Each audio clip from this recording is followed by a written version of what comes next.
먼저 기도드리겠습니다.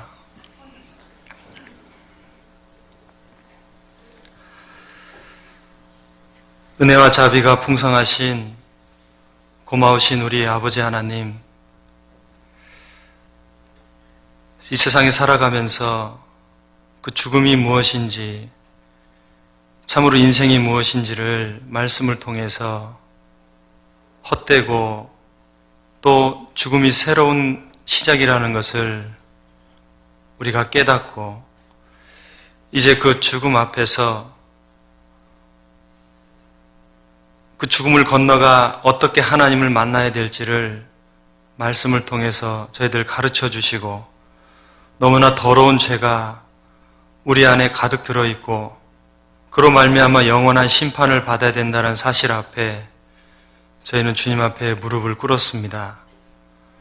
주님께서 저희들의 그 상한 마음을 보시고 복음의 말씀을 저희들에게 들려주심으로 말미암아 예수님이 우리의 모든 죄를 영원히 도말하시고 이제 우리를 값없이 의롭다 하시고 자녀 삼아주신 사실에 저희들 진정으로 감사드리며 하나님의 그 크신 은혜를 어찌다 갚아야 될지 늘 마음속에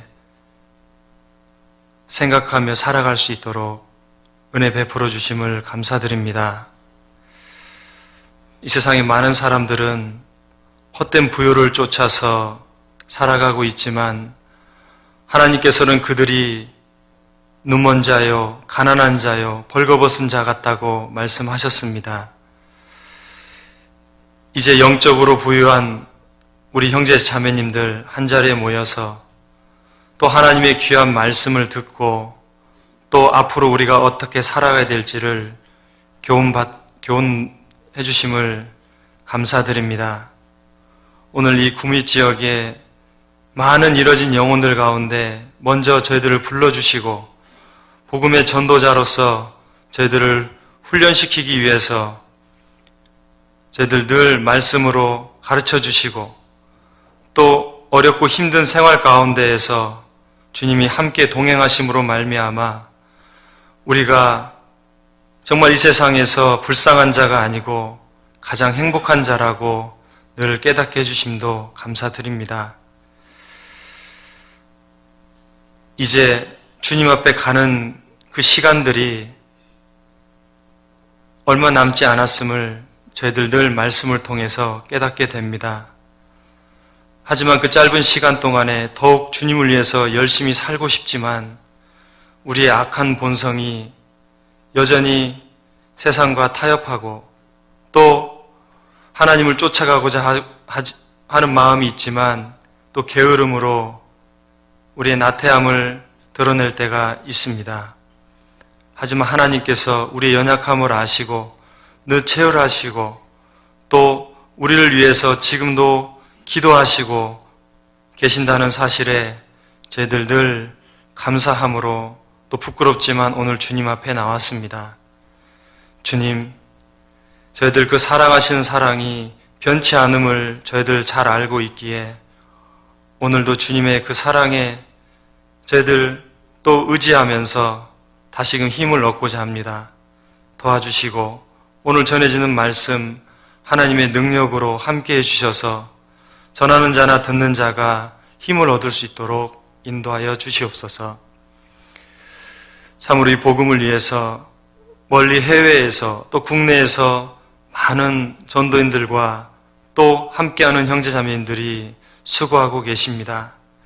어떠한 형편에 있든지 주님 그 복음을 전하는 일에 어려움이 없도록 도와주시고 행여 고난이 찾아올지라도 그것을 기쁨으로 여길 수 있는 그 믿음을 허락하여 주시옵소서.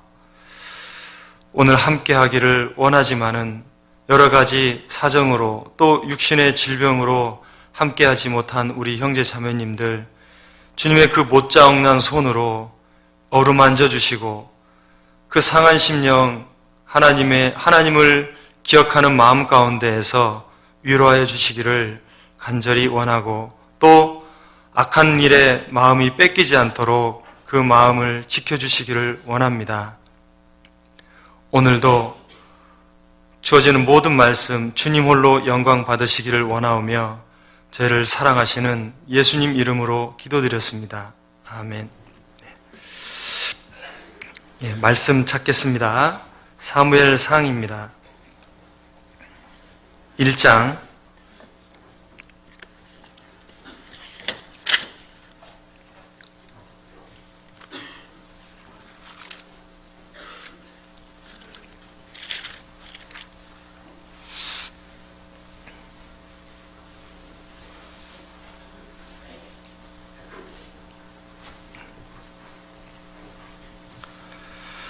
사무엘상 1장 1절부터 3절까지 제가 읽겠습니다.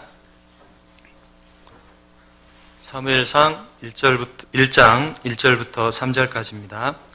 에브라임 산지 라마다임 소빔에 에브라임 사람 엘가나라 하는 자가 있으니 그는 여로함의 아들이요 엘리후의 손자요 도우의 증손이요 수베의 현손이더라.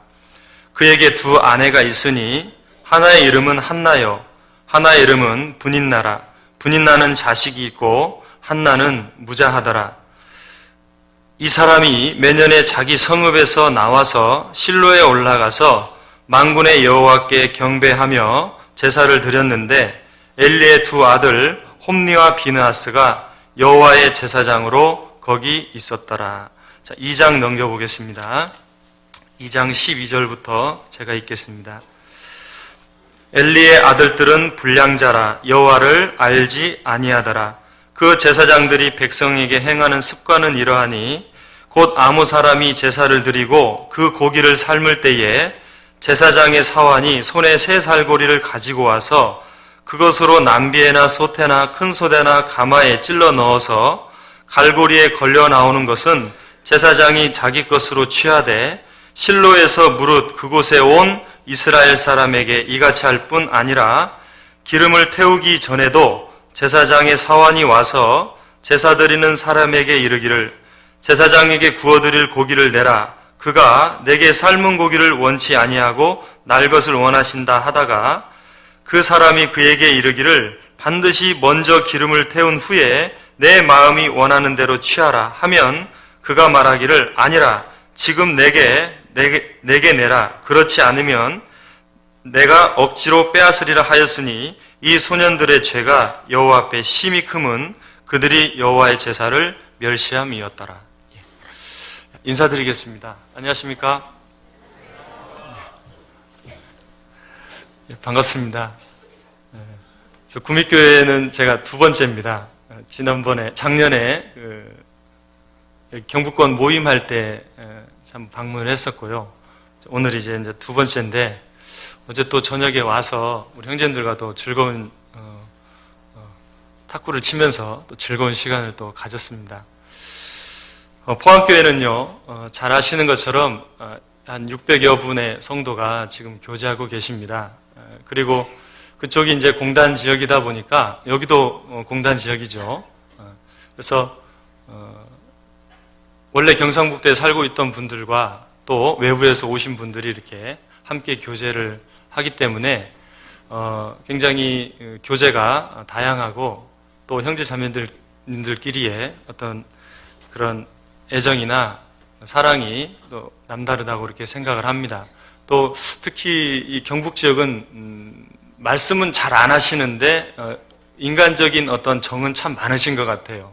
그래서 조용히 와서 어떤 그런 이렇게 배려해주는 모습에 때론 많은 감동을 받기도 합니다. 실제로 그 포항에 계시다가 가신 이영진 전도사님도 우리 포항교회 성도님들은 인정이 많다고 그러셨는데요. 제가 이제 1년 넘짓 포항에 교제하다 보니까 또 그런 것을 많이 느낍니다.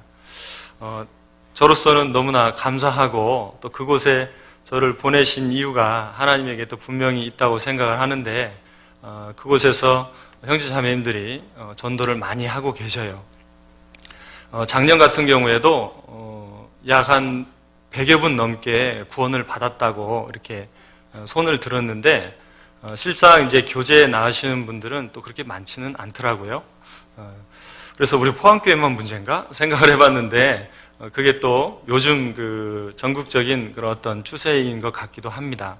사람들의 마음이 강팍하고 그리고 또 세상의 마음이 많이 뺏기다 보니까 그런 현상들이 있는 것 같습니다. 어쨌든 우리 포항교회를 위해서도 많이 기도해 주시고 또 우리 경북권 모임 때 우리 구물교 형제님들의 소식도 듣거든요. 그때도 저희도 함께 계속 기도하도록 하겠습니다. 오늘 읽은 본문 말씀은요, 우리 이완 목사님께서 올해 연초에 동계수련회 때 하신 말씀 중에서 제일 많이 언급됐던 말씀이 야고보서 말씀입니다. 그 거울을 보고 자기의 모습을 곧 잊어버리거니와, 그리고 그 말씀을 도를 듣고 잊어버리는 자가 아니요 실행하는 자다라는 말씀이 있습니다. 그 말씀을 가장 많이 하셨어요. 곧 말씀은 듣는데 실천이 중요하다라는 것을 아마 올해 가장 중요한 메시지로 삼으셨던 것 같습니다. 그래서 저도 오늘 정말 복음을 위해서 열심히 애쓰시고 수고하시는 우리 형제자매님들에게 위로와 격려와 어떤 희망의 메시지를 좀 드리고 싶은데, 오늘 주제 말씀이 약간은 우리 안에서의 어떤 문제를 가지고 우리가 그것을 좀 바꿔보자는 의미에서 말씀을 드립니다. 그래서 행여 너무 또 책망의 말씀을 한다라고 오해하시지 마시고, 달리는 말에 채찍한다 그러잖아요. 그래서 정말 이 본문 말씀에서 우리 교회가 하나가 돼야 되는데 그 하나가 되지 못하는 우리 안에서의 어떤 합당치 못한 습관들이 있다. 그런데 그런 습관들을 한번 살펴보고 그리고 그 해답을 좀 제시해 드리려고 합니다. 그래서 말씀을 들으실 때에 너무 마음 상하지 않기를 바랍니다. 사실은 이 말씀 준비하면서 저도 기도했습니다. 그래서 오해 없이 들으셨으면 좋겠습니다. 본문에서 읽었던 내용은요, 그렇습니다. 그 이스라엘 백성들이 사사시대에도 그들은 끊임없이 악을 행했어요. 그러다 보니까 하나님께서 그들에게 계속적인 징계를 했고 사사들을 보냈죠. 그런데 결국엔 그들이 왕을 요구했습니다.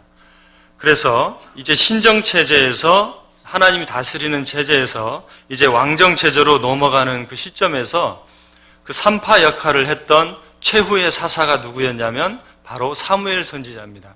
첫 번째 왕이 사울 왕이었는데 그 사무엘 선지자가 그 사울에게 기름을 부었잖아요. 그런데 그 사무엘의 어머니가 바로 한나입니다. 그런데 이 한나가 처음에는 아이를 갖지 못해가지고 그 분인나에게 계속해서 괴롭힘을 당했어요. 그래서 그 아이를 갖기 원하는 마음에 그 실로에 올라가서 하나님께 정말 통곡하는 마음으로 간절히 기도했습니다. 그리고 그 아이를 하나님께 바치겠다고 서원을 했죠. 하나님께서는 그 한나의 기도를 들어주셨습니다. 사무엘을 주시고 한나는 예정대로 약속한 대로 사무엘을 하나님께 드렸죠. 그 내용이 1장에 나옵니다. 그리고 그 당시에 제사장이었던 엘리에게는 대제사장이었는데 엘리에게는 2명의 아들이 있었습니다. 홈리와 비느하스인데 그들은 여호와께 온전한 제사를 드렸어야 함에도 불구하고 제사에 드리는 제물을 자기 마음대로 취했다라는 거예요. 그리고 그 제사에 수종드는 여인을 간음을 합니다. 있을 수 없는 일이 벌어진 거죠. 그리고 그는 여호와의 제사를 멸시했다라고 되어 있습니다. 그래서 그들은 엘리와 그 제사장들이 심판을 받는 내용이 2장에서 4장까지의 내용입니다. 오늘 주제 말씀이 2장 13절 말씀인데요. 잠깐 한번 보시죠.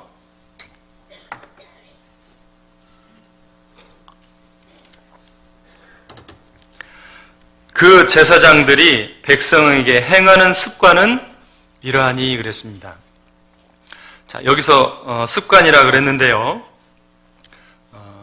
이 홈리와 비느하스 그 두 사람이 가장 문제가 되었던 건 뭐냐면 하나님의 말씀, 그리고 자기 아버지, 대제사장인 자기 아버지의 말을 우습게 하는 겁니다. 22절 보겠습니다. 엘리가 매우 늙었더니, 2장 22절입니다. 엘리가 매우 늙었더니 그 아들들이 온 이스라엘에게 행한 모든 일과 회막문에서 수종드는 여인과 동침하였음을 듣고 그들에게 이르되 너희가 어찌하여 이런 일을 하느냐? 내가 너희의 악행을 이 모든 백성에게 듣노라. 내 아들아 그리 말라. 내게 들리는 소문이 좋지 아니하니라. 너희가 여호와의 백성으로 범각해 하는도다. 사람이 사람에게 범죄하면 하나님이 판결하시려니와 사람이 여호와께 범죄하면 누가 위하여 간구하겠느냐 하되 그들이 그 아비의 말을 듣지 아니하였으니 이는 여호와께서 그들을 죽이기로 뜻하셨음이었더라. 12절에 보면 엘리의 아들들은 불량자라 여호와를 알지 아니하였더라 그랬잖아요. 아비의 말도 듣지 않고 하나님을 알지 못했다라고 되어 있습니다. 이 홈리와 비느하스의 가장 큰 잘못이라는 거죠. 대제사장인 아버지의 말을 들어도 흘려들었다는 거예요. 이 여호와를 알지 아니하였다는 말은 하나님을 당최 몰랐다는 말이 아니고 하나님의 존재는 믿었지만은 그 하나님의 뜻을 모르고 또 안다 하더라도 그것을 시행하려고 하는 마음이 없었다라는 겁니다. 결과적으로 그들은 악행을 일삼았기 때문에 여호와를 알지 아니하였다라는 것으로 기록이 된 겁니다. 이들은 모습만 제사장이었지 율법과 계명을 무시하면서 살았다라는 거예요. 저는 종종 상담을 하면서 질문을 합니다. 무슨 질문을 하냐면 복음이 무엇입니까? 라는 질문을 드려요. 근데 의외로요, 우리 형제자매님들에게도 복음이 무엇입니까? 라고 얘기를 하면은요, 정확하게 대답을 하시는 분이 의외로 많진 않아요. 여러분들은 복음이 뭐다 이렇게 자신 있게 얘기할 수 있습니까? 네, 성경에 대한 복음의 정의는 아주 명확히 나와 있습니다. 한번 볼까요? 고린도전서 여기 표시하시고요.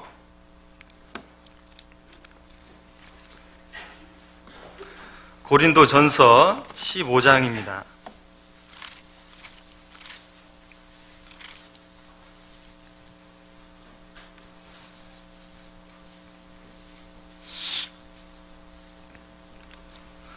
고린도전서 15장 1절 형제들아 내가 너희에게 전한 복음을 너희로 알게 하노니 이는 너희가 받은 것이요 또 그 가운데 선 것이라. 3절 내가 받은 것을 먼저 너희에게 전하였노니 이는 성경대로 그리스도께서 우리 죄를 위하여 죽으시고 장사 지낸 바 되었다가 성경대로 사흘 만에 다시 살아나사 그랬습니다. 자, 여기서 가장 핵심적인 단어가 무엇이냐? 바로 뭘까요? 예, 맞습니다. 여기는 복음에 대해서 많이 알고 계신가 봐요. 성경대로입니다. 성경대로. 그러니까 예수님께서는 구약에 기록된 대로 오셨고 십자가에 돌아가셨습니다. 그리고 성경에 기록된 대로 부활승천하시고 그리고 지금도 나를 위해서 간구하고 계시고 또 이제 다시 오신다고 말씀을 하십니다. 우리의 믿음의 근거가 뭐냐? 바로 성경이다라는 거죠. 그렇기 때문에 우리가 구원받은 이후에도 보이지 않는 하나님의 뜻을 어떻게 알 수 있냐 그 말이에요. 보이지 않는 하나님의 뜻을 알 수 있는 방법은 말씀입니다. 말씀이 우리 안에 지금도 나와 함께하고 계신다라는 거죠. 우리의 삶의 방향을 제시해주고 우리의 걸음을 인도하는 그 역할을 하는 것이 이 말씀이다라는 겁니다. 주의 말씀은 내 발의 등이요 내 길의 빛이니이다. 모든 성경은 교훈과 책망과 바르게 함과 의로 교육하기에 유익하다라고 돼 있잖아요. 그렇기 때문에 우리가 하나님의 말씀을 잘 묵상하고 그리고 하나님의 뜻을 잘 분별해야 된다라는 거예요. 만약 그렇지 않으면 먼저 감정이 앞섭니다. 우리의 지성과 이성으로서 생각을 하고 그리고 하나님의 말씀을 통해서 내 생각이 바뀌고 그리고 언행이 바뀌고 품성이 바뀌어가야 되는데 하나님의 말씀을 모르면요 내 감정이 먼저 나온다라는 거예요. 내 이성을 앞질러 버립니다. 그렇기 때문에 교회에 오면은 불편한 마음이 있는 거예요. 우리가 말씀을 묵상하지 않고 하나님이 나에게 주시는 그 분명한 뜻을 분별하지 못하잖아요. 그러면은 그 다음에는 내 생각과 내 경험이 올라가게 될 수밖에 없어요. 우리는 계속해서 교회 안에서 말씀을 듣고 기도하고 봉사하고 하지만 그 이전에 먼저 하나님의 뜻을 분명히 알고 그리고 기도하는 자세가 필요하다라는 겁니다. 그런데 우리는 봉사하기 전에 기도를 잘 하지 않아요. 이 봉사 가운데 하나님이 나에게 주시는 뜻을 알려달라고 그리고 그 봉사 가운데에서 내 육신이 드러나지 않게 해달라고 우리는 그러한 기도를 하고 봉사를 해야 되는데 그러한 기도가 생략되는 경우가 많다라는 거죠. 교회 안에서 우리가 많은 일들이 계획되어져 있습니다. 부서별 어떤 봉사가 있죠. 찬양대, 교회학교 많은 봉사가 있고 또 구역집회, 대집회, 또 학예수양회 이런 모든 일들이 우리 교회 안에서 계획되어지고 실행돼 가는데 여기에 계신 형제자매님들이 그 일을 다 해야 된다라는 거예요. 그래서 이 모든 일은 복음에 초점이 맞춰져 있고 그 복음의 초점이 맞춰진 일 가운데에서 우리는 순종과 겸손함으로써 하나님이 원하시는 선을 이뤄가야 된다는 거죠. 하나님이 원하시는 가장 큰 선이 무엇입니까? 복음 전하는 거죠. 그래서 그 선을 위해서 우리가 합력을 해야 되는데 그 합력을 이뤄가는 과정이 그렇게 순조롭게 진행되지만은 않는다는 거예요. 왜 그래요? 내 육신이 올라오기 때문에 그렇습니다. 내 감정이 먼저 앞서기 때문에 그래서 교제를 하던 또 봉사를 하던 그 안에 언제 문제가 있을 수 있는 거예요. 그 사이에 마귀가 틈을 타게 되는 거죠. 자, 사람이 계획을 세우더라도 그 걸음을 인도하시는 분은 하나님이시다라고 말씀을 하셨습니다. 하나님께서는 말씀을 통해서 개인과 교회에 자신의 뜻을 전달해 주는데 우리가 그분의 선한 뜻을 분별하지 못하고 또 그 하나님의 그 뜻을 이해하지 못하면 결국에는 내 생각을 주장할 수밖에 없고 또 내 생각을 주장하는데 그것이 받아들이지 않으면 내 마음에 문제가 생길 수 있다는 거예요. 그리고 그 마음에 문제가 된 것을 해결하기 위해서 나와 같은 생각을 가지고 있는 사람들을 찾게 된다는 겁니다. 사무엘상 2장 보겠습니다.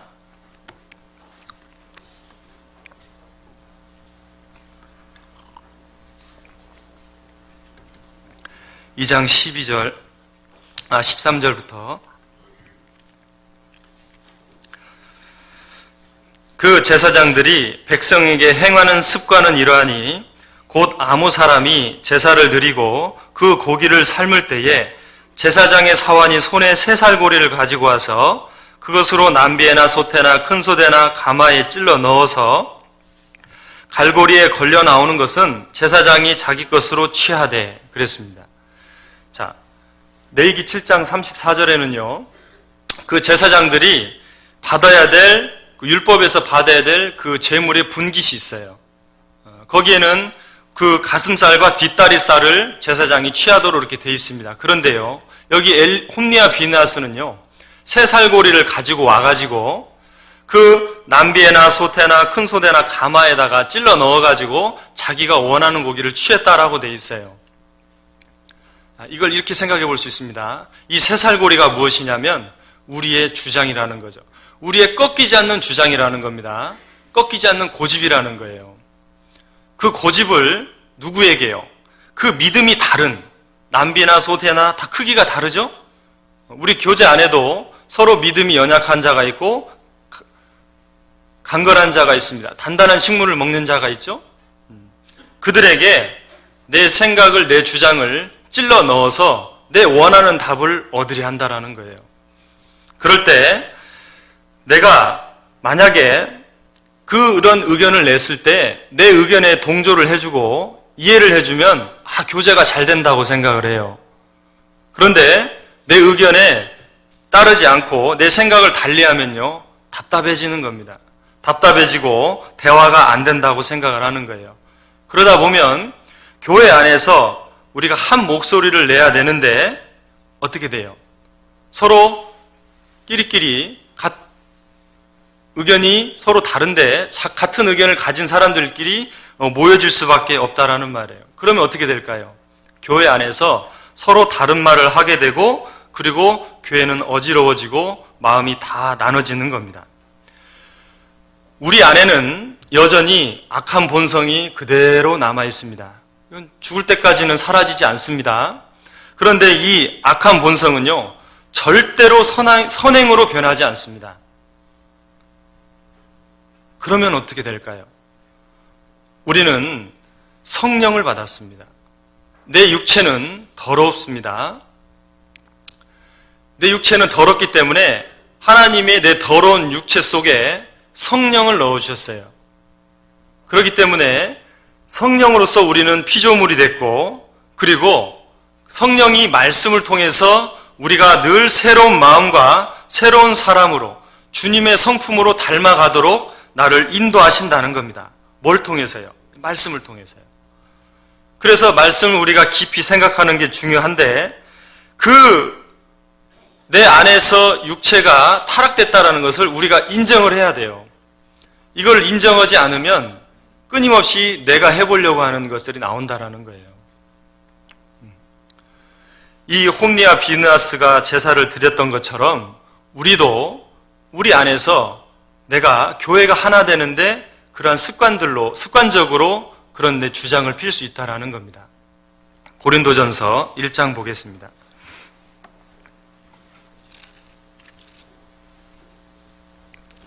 고린도전서 1장 10절.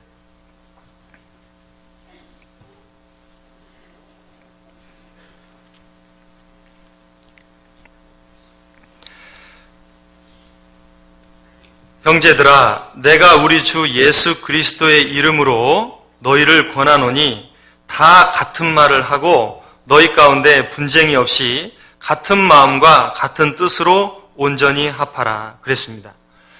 이 사도 바울이요, 로마 감옥에 있는데 고린도 교회에 좋지 않은 소식이 들렸습니다. 그 소식이 뭐냐면 서로 다 다른 말을 하고 있는 거예요.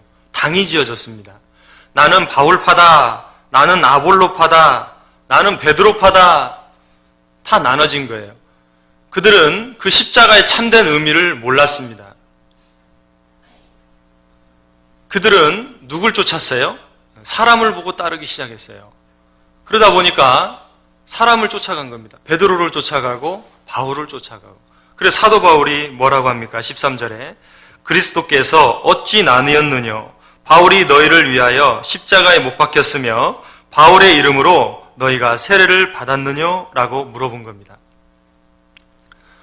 우리가 구원받은 것은 오직 예수님의 피로 구원받았고, 우리가 살아가는 목적은 복음을 위해서 살아가는 거고, 우리의 모든 생활의 바탕은 그 복음에 초점이 맞춰진 생활로 돼야 된다는 것을 얘기를 해주고 있는데, 거기에서 벗어나잖아요. 벗어나게 되면 결국에는 내 육신이 드러날 수밖에 없고, 그 육신이 드러나면 결국에는 마음이 나눠질 수밖에 없는 그런 말들을 한다라는 거죠. 초대교회에는 질서가 없었습니다. 왜요? 구원받은 지 이제 막 교회가 생기기 시작했으니까 별 질서가 없잖아요. 그래서 먹는 문제, 식물을 패하냐 마냐, 할례를 하냐 마냐, 이런 문제들 때문에 제사 음식을 먹어야 되냐 마냐, 막 이런 문제 때문에 많은 문제들이 있었잖아요. 그래서 사도 바울이 모든 것들을 이렇게 정리를 해줬습니다. 자, 그런데 우리 시대는 어떨까요? 우리 시대는 성경이 이미 다 완성이 됐어요. 그리고 말씀 안에서 하나님께서는 질서를 다 세워주셨습니다. 그런데 우리가 그 하나님이 세워주신 그 질서가 있잖아요. 그 질서 안에서 우리가 그것을 내 주장을 고집하고 꺾지 않으면요, 그 질서 가운데에서 앞서 행하는 사람들이 힘들어질 수 있다라는 거예요. 그 모세가 이제 애굽에서 나중에 40년 애굽에서 나와서 40년 동안 광야 생활을 했잖아요. 그 전에 그 애굽 사람을 한 명을 쳐 죽였습니다. 그리고 자기 동족들이 서로 싸우는 걸 봤어요. 그래서 모세가 가서 한마디 했어요. 사도행전 7장 보겠습니다.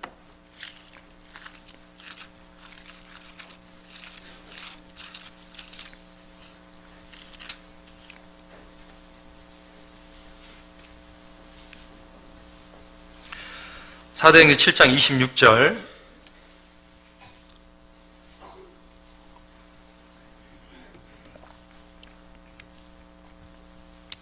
이튿날 이스라엘 사람이 싸울 때에 모세가 와서 화목시키려 하여 가로되 너희는 형제라 어찌 서로 해하느냐 하니 그 동물을 해하는 사람이 모세를 밀들여 가로되 누가 너를 관원과 재판장으로 우리 위에 세웠느냐 내가 어제 애굽 사람을 죽인 것 같이 또 나를 죽이려느냐 하니 그랬어요.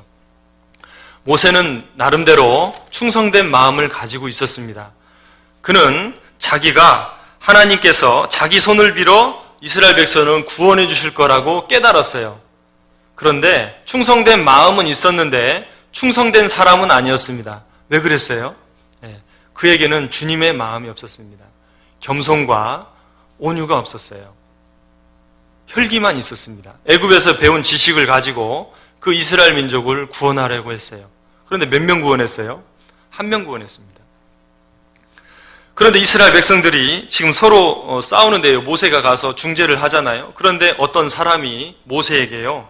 누가 너를 관원과 재판장으로 세웠냐 그러면서 모세를 막 대적합니다. 그런데 여기서 모세를 밀들이는 사람의 모습을 가만히 보세요. 27절에 동물을 해하는 사람이라고 돼 있어요. 이 동물을 해한다라고 하면은 형제자매에 대한 사랑이 있는 걸까요? 없는 걸까요? 형제자매를 생각하는 마음이 없는 거죠.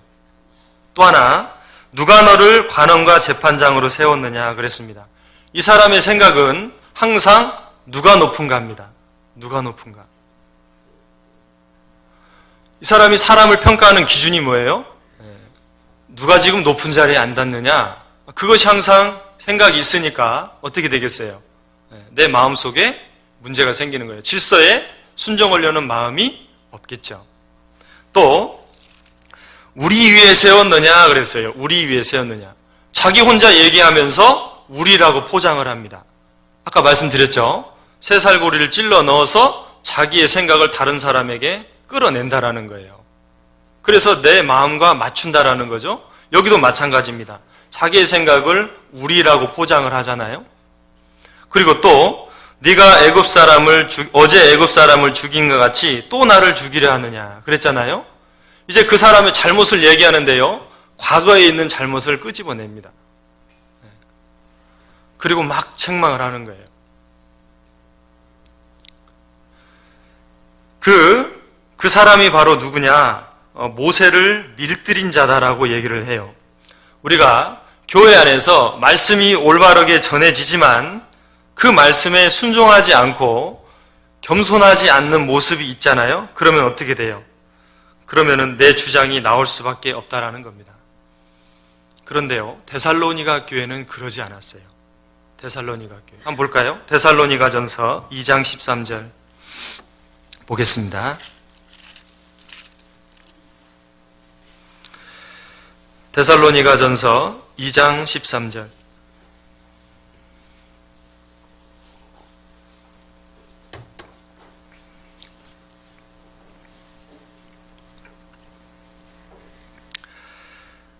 같이 읽겠습니다. 이러므로 우리가 하나님께 쉬지 않고 감사함은 너희가 우리에게 들은 바 하나님의 말씀을 받을 때에 사람의 말로 아니하고 하나님의 말씀으로 받음이니 진실로 그러하다. 이 말씀이 또한 너희 믿는 자 속에서 역사하느니라. 고린도전서 8장에 보면요. 그 마케도냐 교회에 대해서 사도 바울이 칭찬하는 내용이 나옵니다. 데살로니가, 빌립보, 베레아. 이 마케도냐 교회잖아요.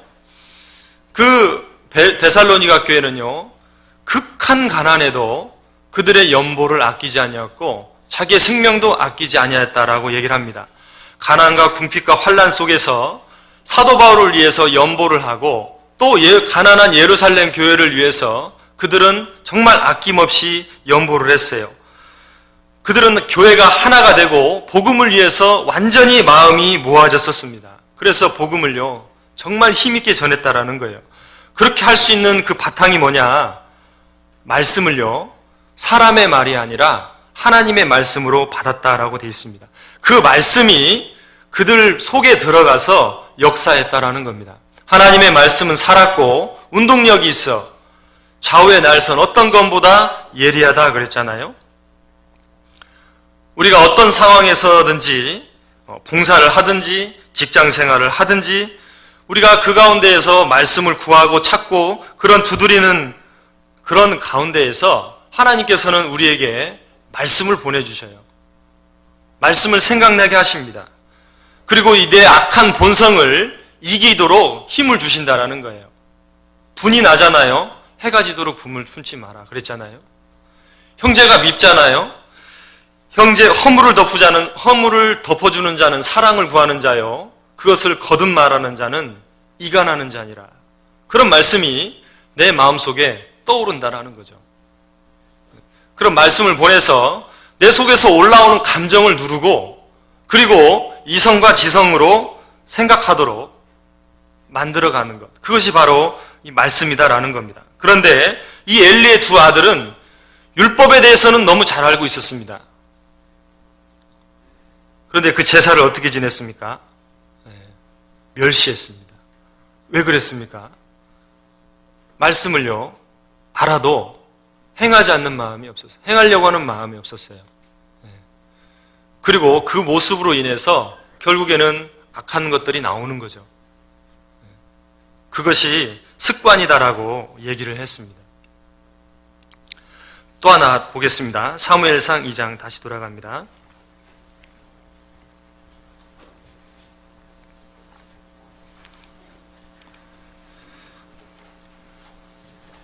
사무엘상 2장 23절 24절 그들에게 이르되 너희가 어찌하여 이런 일을 하느냐? 내가 너희의 악행을 이 모든 백성에게 듣노라. 내 아들아 그리 말라. 내게 들리는 소문이 좋지 아니하니라. 너희가 여호와의 백성으로 범각해 하는도다 그랬습니다. 이 두 아들은 제사장으로서 백성과 하나님 사이에 중보자 역할을 했어야 됐습니다. 속죄 제사를 드리고요, 성막에서 제사를 돕는 일을 했어야 됐습니다. 그러나 그들은 수종도는 여인과 간음하고 백성에게 악을 행한다고 원망을 들었다 그랬습니다. 그것을 보면 그들이 생각하는 백성들은 사랑의 대상이 아니었다라는 거죠. 단지 그들에게 어떤 물질적 욕구를 채워주는 존재로밖에 여기지 않았다라는 겁니다. 실제로 백성들이 11조를 드리고 그리고 백성들이 제물을 바칠 때에 그 제물의 일부의 몫을 제사장이 취했어요. 가축에 처음 난 것이나 추수에 처음 난 것들은 제사장 것이었습니다.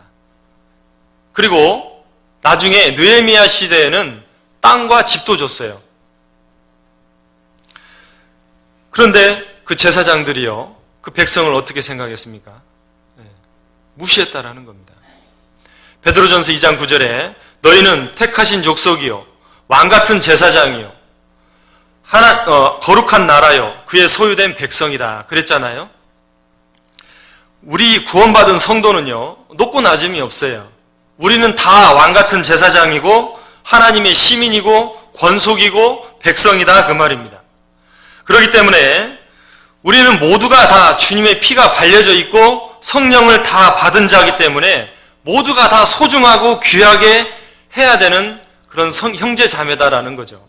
비록 육신적으로는 못 배웠습니다. 비록 육신적으로는 가난합니다. 그러나 그것이 우리 형제자매를 판단하는 기준이 돼서는 안 되겠죠. 우리가 형제자매를 판단하는 기준은 피입니다. 피. 예수님의 피. 예수님의 피를 보고 그 안에 계신 성령이 들어와 계시기 때문에 우리 형제자매는 사랑해야 될 존재라는 거죠. 그래서 주님께서 새 계명을 주노니 너희가 서로 사랑하라 그랬잖아요. 고린도전서 13장에 왜 사랑장이 나왔겠어요? 고린도 교회에 분쟁이 많았습니다. 그죠? 그래서 고린도전 13장에 뭐라고 했습니까? 예언도 패하고 방언도 그치고. 사랑이 모든 것을 덮어주고 사랑으로서 모든 것을 해결할 수 있는 내용이 바로 고린도서 13장인데요. 그 고린도 교회 성도들에게 그 고린도서 13장의 사랑을 얘기하면서 우리가 하나 될 것을 얘기한 거잖아요. 그런데 제가 묵상을 해봤어요. 이 고린도서 13장에 보니까 오래 참고 성내지 아니하며 악한 것을 생각지 아니하고, 이것은 인내에 가까운 것 같아요. 인내. 그리고 남의 유익을 구하고 온유하며 무례히 행치 아니하고, 이것은 배려죠. 배려. 그리고 자랑하지 아니하며 교만하지 아니하며 투기하지 아니하며, 이것은 겸손이죠. 물론 인내와 배려와 겸손은 주님이 다 이루신 겁니다. 주님이 몸소 행하신 거죠. 그러나 우리는 형제자매들을 어떻게 대하고 있는가 한번 생각을 해봐야 됩니다. 과연 직장 동료 대하듯이 대하고 있는가? 아니면 그냥 친한 친구 대하듯이 대하고 있는가? 아니면 전혀 모르는 사람 대하듯이 대하고 있지는 않는가? 이 교회 안에 보면요, 어떤 버스를 타거나 교회 차를 탈 때에도 어르신들이나 연장자가 그리고 먼저 타는 것이 정석이잖아요. 그런데 그분들이 타기도 전에 이미 자리에 앉아 계신 그런 모습들을 제가 종종 봅니다. 우리 교회 안에서 그런 것 하나하나가 아무것도 아닌 것 같지만 막상 내가 그걸 당하는 입장이라면요, 그것을 계속적으로 반복적으로 당한다라면 언짢겠죠. 그죠? 형제의 이름을, 자매의 이름을 함부로 불러요. 손짓합니다. 이런 것들이 우리 안에서 형제 자매를 귀하게 여기지 않는 그런 마음에서 그냥 어떤 세상 사람들 대하는 수준으로 대하기 때문에 그러지 않나 싶습니다. 형제 자매들끼리도 채무관계 때문에 교회 떠난 사람이 있죠. 그리고 또 어떤 형제 자매에게 물건을 서로 사고 팔 때에도 마찬가지입니다. 이방인보다 못하다는 얘기를 저도 가끔 듣습니다. 형제 자매가 물건을 사러 오거나 물건을 팔 때에도 다른 사람보다는, 이방인들보다는 더 배려해주고 내가 조금 손해를 보더라도 해줘야 되는 그런 마음들이 있어야 되잖아요. 그런데 오히려 형제 자매들, 다른 이방 사람들보다도, 구원받지 못한 사람들보다도 더 안 좋게 대하는 경우가 있다라고 생각을 해요. 교회당에서 쓰레기를 함부로 버립니다. 물론 치우는 사람 따로 있죠. 그러나 쓰레기 버릴 때도 마찬가지라는 거죠. 그 배려하는 마음이 없습니다. 그 줍는 사람 마음이 없어요. 우리 주보 하나도 그냥 소중하게 여기지 않습니다. 누가 접는지도 잘 모르는 거죠. 우리는 교회 안에 쓰레기가 떨어져 있다. 그러면은 내가 주워야 되잖아요. 그런데 내버려 둡니다. 교회 주변에 잡초가 무성하게 자랍니다. 내버려 둡니다. 누군가 뽑겠지. 자, 그런 것들이 이 교회를 생각하는 마음이 적은 거죠. 교회가 뭡니까? 우리 형제자매님들이 함께하는 곳이잖아요. 우리는 그런 것 하나하나가 아주 습관적으로 해왔다라는 거예요. 지금까지. 그 인도의 간디가 기차를 타고 출발 시간이 늦어가지고 정신없이 기차를 탔는데요. 기차가 막 출발하는데 탔어요. 그런데 신발 한 짝이 떨어진 겁니다. 간디가 어떻게 했을까요? 자기 신발, 나머지 신고 있는 신발을 벗어서 차창 밖으로 던졌대요. 그래서 왜 그렇게 하시냐고. 그러니까 저 신발을 줍는 사람에게 나머지 한 짝도 있어야 되지 않겠냐고 그렇게 얘기를 했답니다. 우리도 마찬가지라는 거죠. 형제 자매가 교회 안에 있으면 나보다는 형제 자매의 마음을 생각해서 내가 조금 손해보더라도 내 조그만 희생을 통해서 형제끼리의 사랑을 느끼고 그리고 하나님께 감사와 영광을 돌리고 그 동역자로서의 동질감을 갖게 하는 것, 이것이 우리에게는 굉장히 중요하다라는 겁니다. 그런데 내 어떤 이기적인 마음 때문에 형제 자매의 감정을 상하게 해서는 안 되잖아요. 마태복음 1장 보겠습니다. 19절.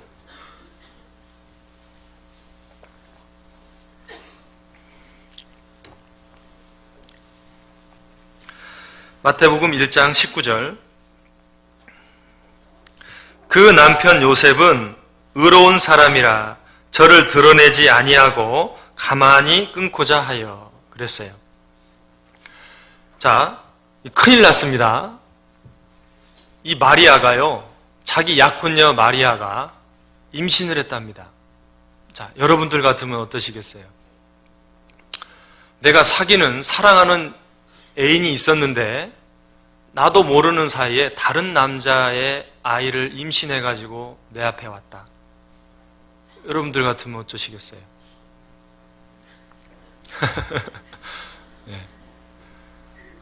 자, 그런데요, 이 요셉은요, 자신의 사랑한 여인을 잘못을 가르려 하지 않고 조용히 그것을 정리하려고 했어요. 왜요? 만약 자기가 얘기를 하면 마리아는 돌에 맞아 죽습니다. 율법에는요, 그 가늠한 여인은 돌에 맞아 죽잖아요.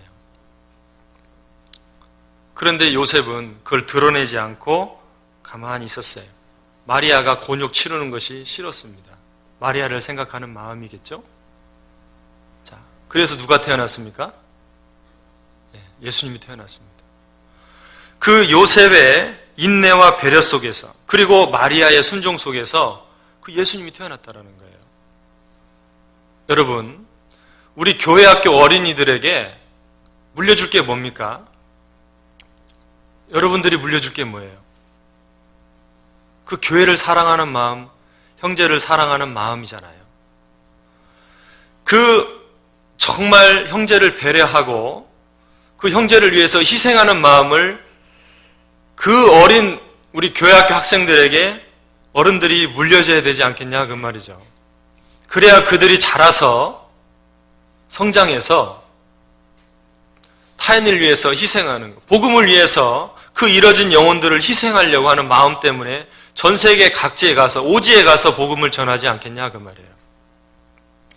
우리는 그것을 남겨야 된다라는 겁니다.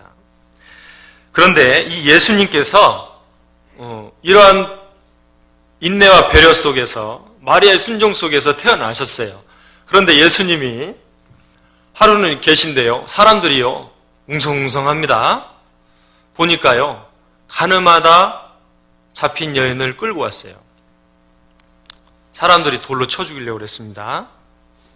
그러면서요, 이 여자를 어찌하오리까? 예수님께 뭐라고 했습니까? 뭐라고 쓰셨어요, 바닥에다가.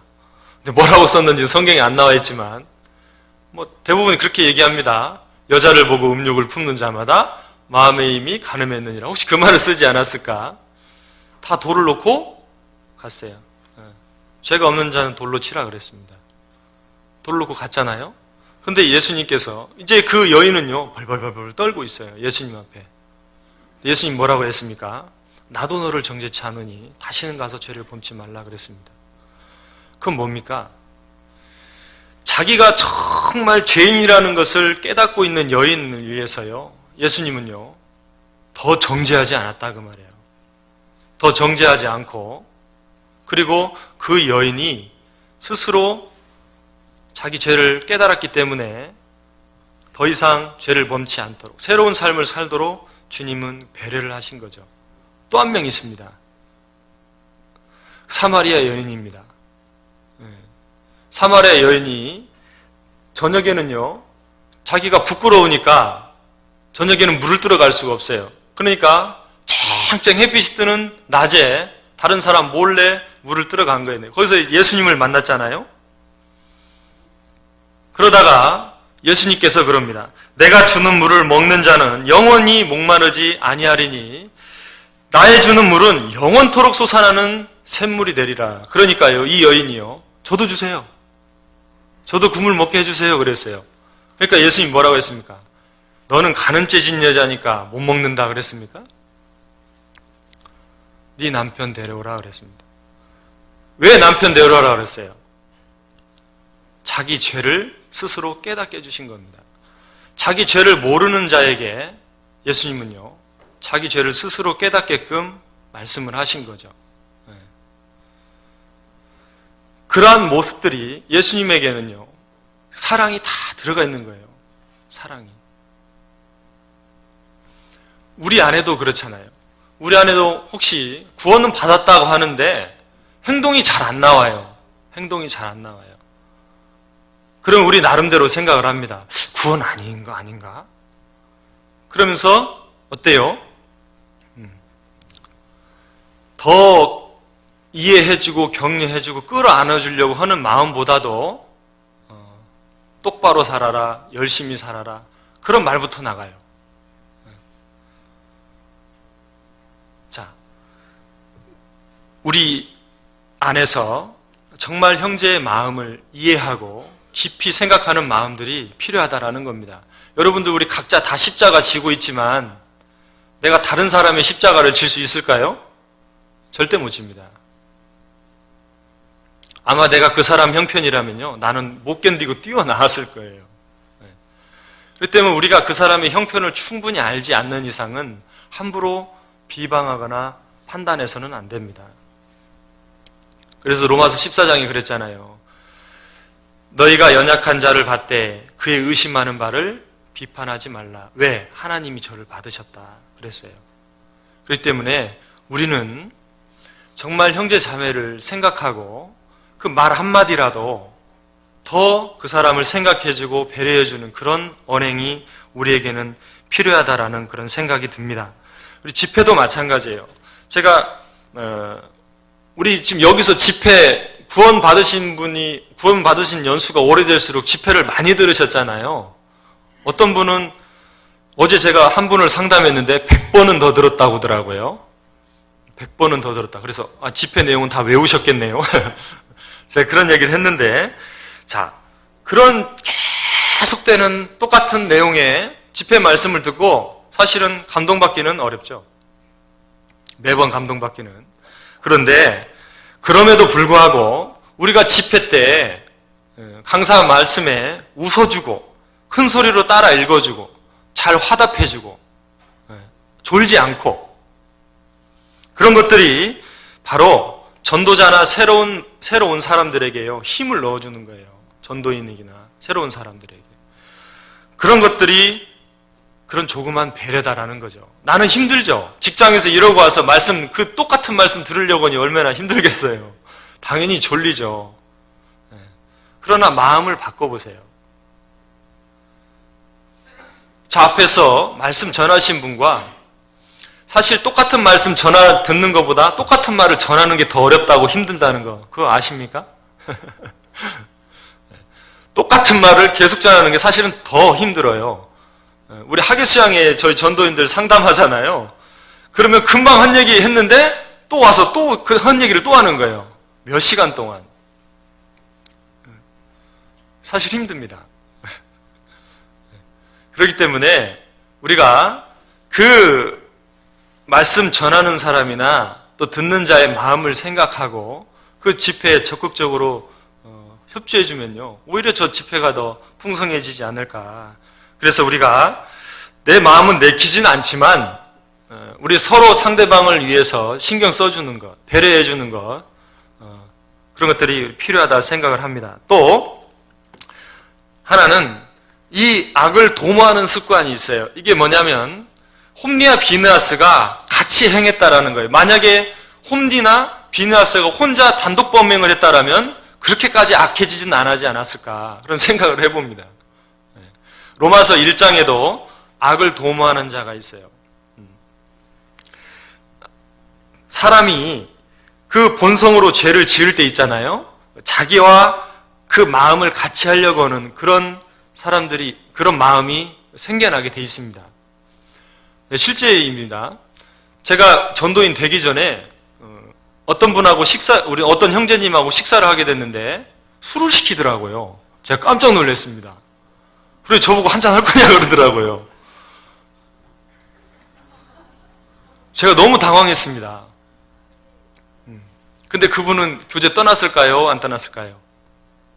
네, 떠났습니다.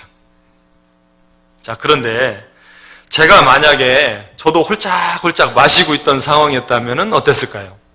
네, 상황은 달라질 수 있다는 겁니다. 만약에 내가 그분이 저에게 술을 요구했다. 그러면요, 한 잔은 괜찮겠지라고 마실 수도 있어요. 그런데 양심상 또 안 마실 수도 있습니다. 그러나 마음 한켠에는 무슨 생각이 드냐면 체면상 안 마셨다 하더라도 아, 이런 분이 있구나라는 것에 내 스스로 위안을 삼는다라는 거예요. 왜요? 나도 마시고 있거든. 이 담배 피는 사람이 그렇습니다. 구원받고 담배 못 끊는 분 계시죠? 그런데 담배 피는 사람들끼리 뭐 어울려요? 어떻게 알고 뭐 어울리는지 모르겠어요. 잠깐 더 재밌는 얘기 해드릴게요. 형제님들끼리 이제 교제를 하는데 이제 막 과거 얘기를 막 하는 거예요. 과거 얘기를 하는데 이제 술, 담배를 어떻게 끊었냐? 막 이런 얘기를 이제 하다가 한 형제님 얘기를 해주는데 이 형제님이 이제 삼거리에서 자기도 모르게 차를 딱 밀고 나갔는데 덤프트럭이 오는 것을 못 본 거예요. 그래서 그냥 쿵 쳤습니다. 뭐 세게 부딪힌 것도 아니에요. 그냥 이렇게 탁 치고 갔어요. 그러니까 덤프트럭이 쓰더랍니다. 그런데 탁 내리더니 담배를 한 대 푹 피면서 이거 차가 고장났다고, 부서졌다고 막 얘기를 하는 거예요. 어떻게 이분이 이제 자기도 안 보고 그냥 직진을 했으니까, 상거리인데 이렇게 가고 이렇게 이제 틈포트로 이렇게 지나갔으니까. 그래서 이제 차도 앞에 이제 범퍼 조금 부서지고 그래서 이제 자기도 속상하고 그러니까요. 그 덤프트럭 기사가 담배를 피니까, 나 하나 주세요. 같이 뛴 거예요, 둘이. 근데 그날 그 주보에 어떤 형제님이 병원에 입원했다는 그 주보가 올라왔는데 자기 교구였다랍니다. 자기 교구. 그래서 구역장님이 우리 교구 형제님이니까 같이 병문안 가자고 그래요. 근데 저 이름도 모르고 처음 보는 분인데 일단 가자고 하니까 갔더랍니다. 가서 보니까 누가 누워 있어요? 그 덤프트럭 기사가 누워 있는 거예요. 덤프트럭 기사가.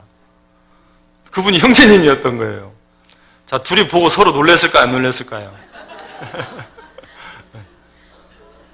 그리고 그 두 분이 그날부로 담배를 끊었답니다.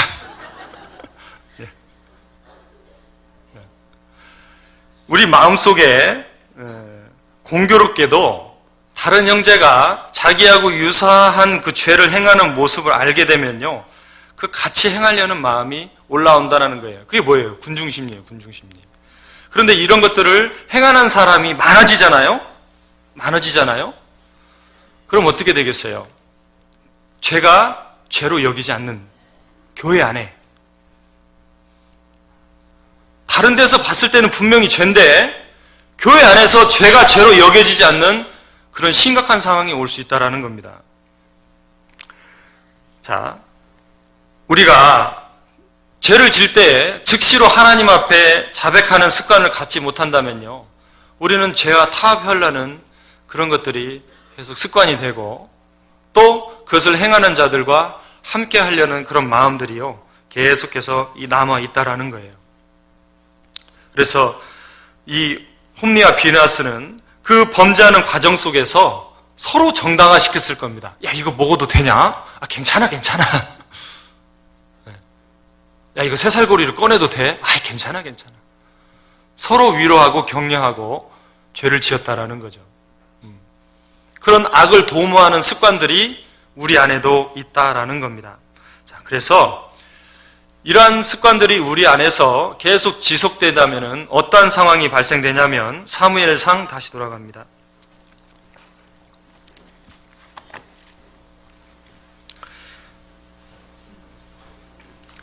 3장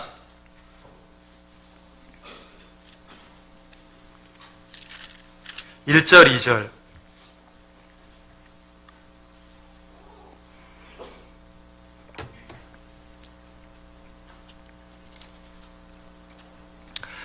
같이 읽겠습니다. 아이 사무엘이 엘리 앞에서 여호와를 섬길 때에는 여호와의 말씀이 희귀하여 이상이 흔히 보이지 않았더라. 엘리의 눈이 점점 어두워가서 잘 보지 못하는 그때에 그가 자기 초소에 누웠고 그랬습니다. 자, 말씀을 멀리하고 말씀을 깊이 생각지 않고 또 상대방보다 높은 위치에 앉으려고 하고 그리고 그 형제자매의 마음을 헤아리지 못하고 죄와 자꾸 타협하는 그런 모습들이 우리 안에서 계속 유지가 되면 그리스도인으로서의 직분에 충실하지 못하고 이제 영적으로 지방이 낀다라는 거죠. 자, 이것은 뭘 말합니까? 우리의 판단력을 얘기합니다. 판단력. 엘리 제사장은 이스라엘 백성들의 앞에 그 하나님이 이끌어가고 있는 그 이스라엘 백성들의 길 앞에 올무가 놓여졌는지 구덩이가 파였는지 그것을 자기가 대제사장으로서 하나님께 말씀을 받아서 알려줘야 될 위치에 있었지만은 그는 벙어리요 소경이었습니다. 그렇기 때문에 아무것도 이스라엘 백성들에게 알려주지 않았어요. 그 이상이 보이지 않았다라는 겁니다. 여호와의 말씀이 희귀하여 그 이상이 흔히 보이지 않았더라 그랬잖아요. 이스라엘이 하나님 앞에 불순종하고 또 죄를 짓게 된 이유가 뭐예요? 그 제사장이 그런 일을 행했다라는 겁니다. 결국에는요, 그 엘리와 두 아들들로 인해서 이스라엘 백성들이 블레셋에 전부 다 살육당해 버리잖아요. 그리고 언약궤를 뺏기는 일들이 벌어집니다. 사무엘상 4장 18절입니다. 17절부터 제가 읽겠습니다.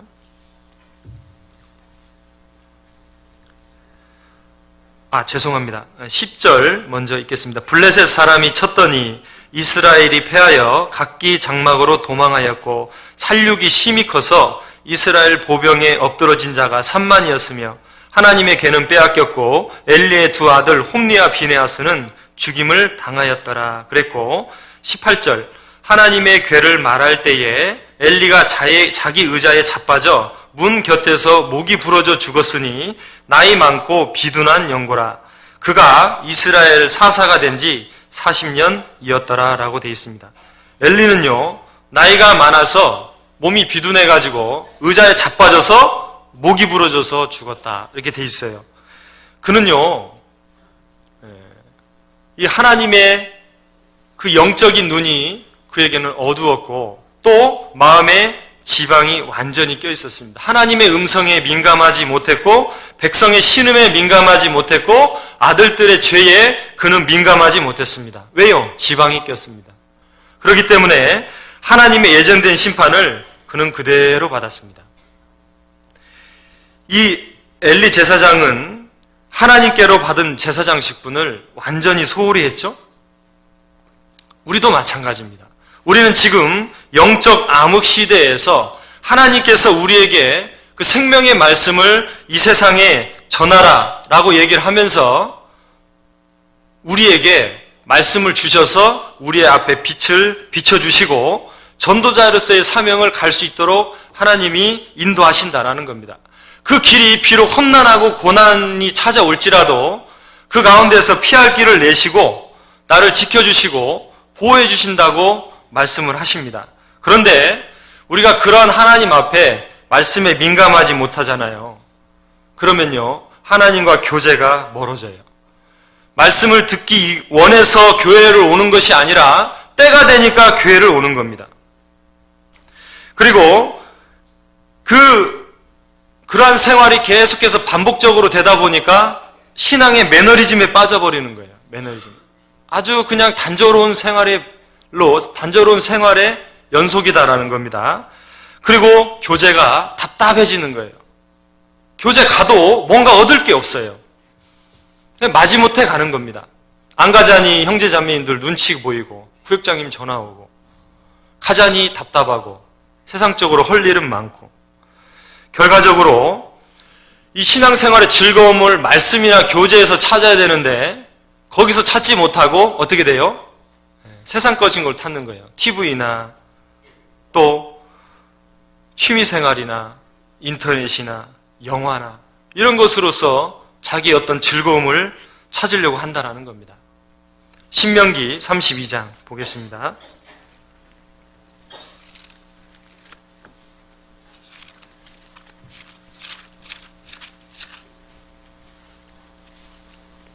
(10절입니다)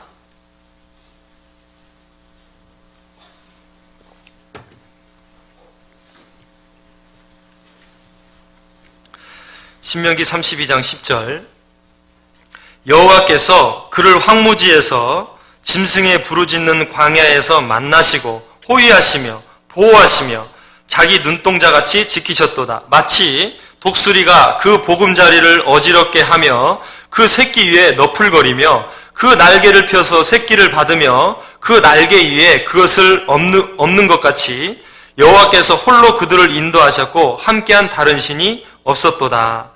여호와께서 그로 땅의 높은 곳을 타고 다니게 하시며 밭의 소산을 먹게 하시며 반석에서 꿀을 굳은 반석에서 기름을 빨게 하시며 소의 젖기름과 양의 젖과 어린 양의 기름과 바산 소산의 숫양과 염소와 지극히 아름다운 밀을 먹이시며 또 포도즙의 붉은 술을 마시우셨도다. 그러한데 여수run이 살찜에 발로 찼도다.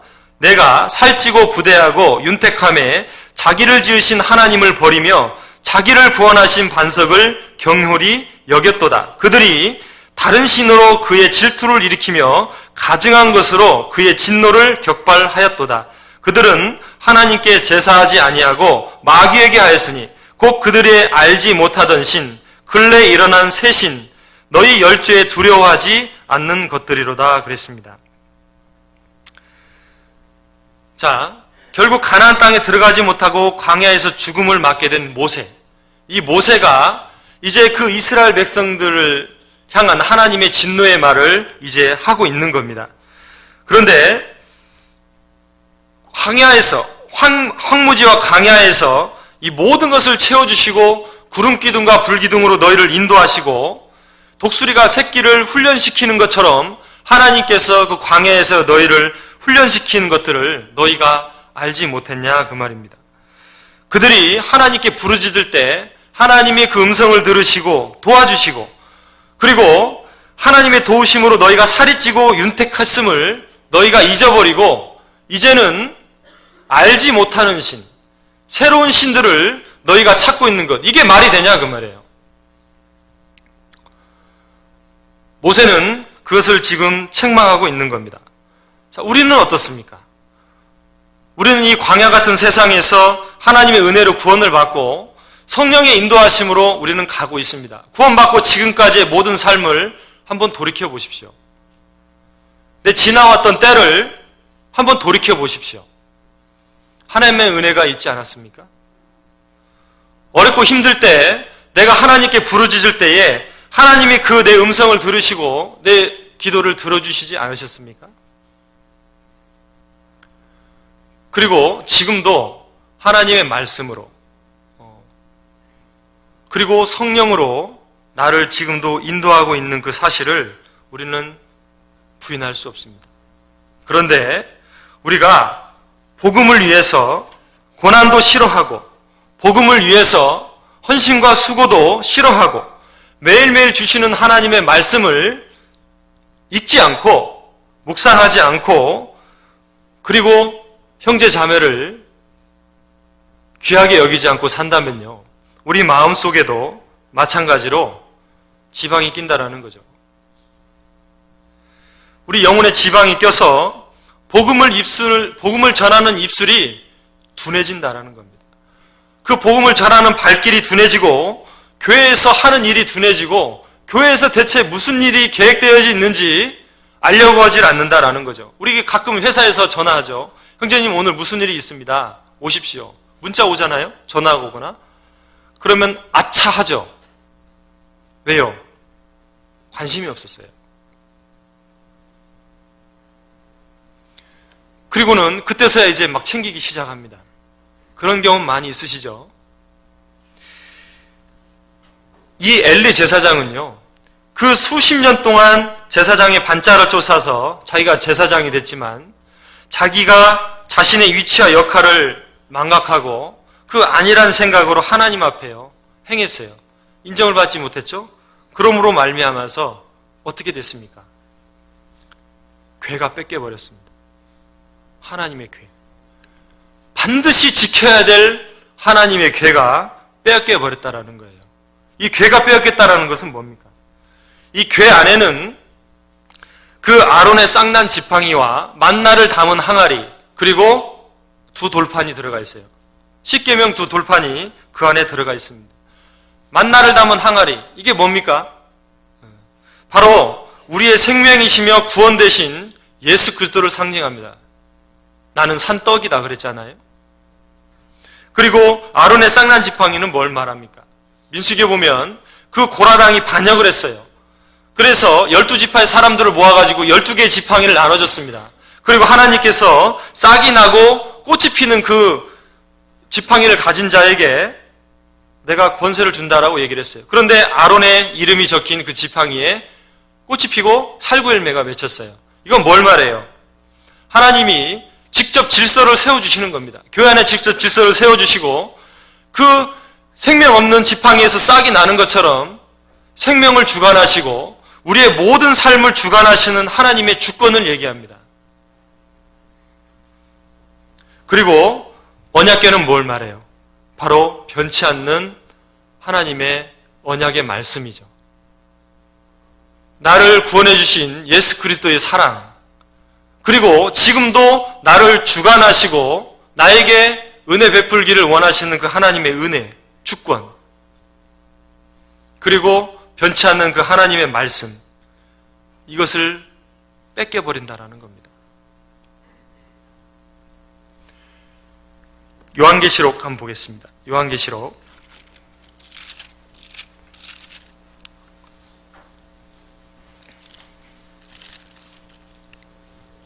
2장 4절.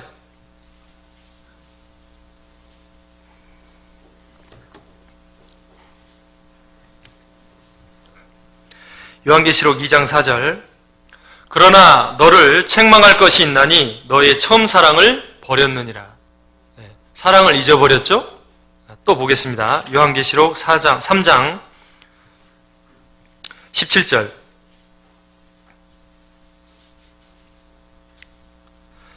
내가 말하기를 나는 부자라 부요하여 부족한 것이 없다 하나 내 곤고한 것과 가련한 것과 가난한 것과 눈먼 것과 벌거벗은 것을 알지 못하는도다. 이 라오디게아 교회에 뜨뜻미지근한 신앙을 하고 있었어요. 차지도 않고 덥지도 않고. 그런 라오디게아 교회 성도에게 예수님 뭐라고 그랬습니까? 너는 부자다. 육신적으로는 부자다. 그러나 너희는 영적으로 가련한 자다. 공고한 자다. 벌거벗은 자다. 그랬습니다. 우리는 하나님 앞에 가서 이런 책망을 받을 수 있다는 거죠. 왜요? 마음이 영적에 지방이 끼면 그렇다라는 겁니다.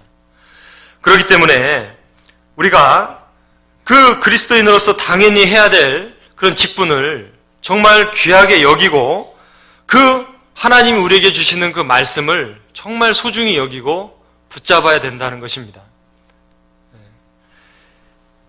말씀이 내 안에 없으면 그 사랑이 희미해지고 그 고난 가운데 내 삶을 주관하시는 하나님을 잊어버리게 되는 거예요. 그러니까 누굴 의지해요? 세상 사람을 의지하죠. 세상 것을 의지하고 늘 새롭게 변화되는 그런 세상 것에 내가 그것을 추구하게 된다는 겁니다. 우리 직장이나 사회생활 가면요. 늘 새로운 것이 나옵니다. 새로운 것이. 그러니까 그 새로운 것에 마음이 온통 가 있는 거예요. 아까 신명기서 읽었죠? 알지 못하는 새 신, 새로운 신들이 끊임없이 우리를 자극합니다. 우리는 거기에 빠져들 수밖에 없다라는 거예요. 결과로는 뭘 말합니까? 최종적으로는요, 하나님의 큰 징계가 있습니다. 다 죽었습니다.